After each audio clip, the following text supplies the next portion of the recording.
விஜயா கிட்ட அடியை வாங்கிட்டு ரோஹிணி மனோஜ் கிட்ட போய் கேட்குறாங்க.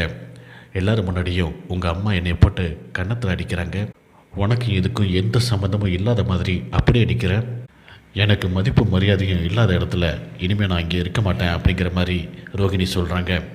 நீ மட்டும் என்ன செஞ்ச? எல்லாரும் முன்னாடியும் எனக்கு எந்த திறமையும் இல்லை அப்படிங்கிற மாதிரி என்னை அசிங்கப்படுத்துகிற மாதிரி பேசலையா அப்படின்னு சொல்லிட்டு மனோஜ் கேட்குறாரு. ரோஹிணி ரொம்ப கோபத்தோட ஒரு ரூமுக்குள்ளே போகிறாங்க. கதவை சாத்திக்கிறாங்க. எல்லாருமே போயிட்டு கதவை தட்டிகிட்டு இருக்காங்க. அவள் ஒன்றும் செஞ்சுக்க மாட்டான். அவள் அப்படிப்பட்ட ஆளும் கிடையாது. அவளுக்கு இருக்கிற தைரியம் உங்கள் யாருக்குமே கிடையாதுங்க அப்படின்னு சொல்லிட்டு விஜயா சமாதானம் பண்ணிகிட்ருக்காங்க. 30 லட்சம் ரூபாயை பிஸ்னஸில் போட்டது மட்டும் தப்பு கிடையாது. அதை உங்கள் அம்மா கிட்ட சொல்லிடாத அப்படின்னு சொல்லிட்டு இந்த பார்லர் அம்மா மனோஜ்கிட்ட சொன்னது தான் தப்பு.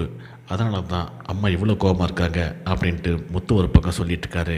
இதுக்கிடையில் முத்துவோட ஒய்ஃபு வேகமாக போயிட்டு கதவை திறக்க பார்க்குறாங்க. விஜயா அவங்கள தடுத்து நிப்பாட்டி, நீ எதுக்கு அங்கே போய் கதவை தட்டிகிட்டு இருக்கிற, இந்த பக்கம் வா அப்படின்னு சொல்லிட்டு பிடிச்சி தள்ளி விடுறாங்க. தப்பு பண்ணது அவள் தான் மன்னிப்பு கேட்கணும், நம்ம என்ன செய்ய முடியும் அப்படின்னு சொல்லிட்டு விஜயா ரொம்ப கோபமாக இருக்காங்க. கோபத்தில் எதையாவது பண்ணிக்க போகிறாமா அப்படின்னு சொல்லிட்டு மனோஜ் ஒரு பக்கம் தவிச்சிட்டு இருக்காரு.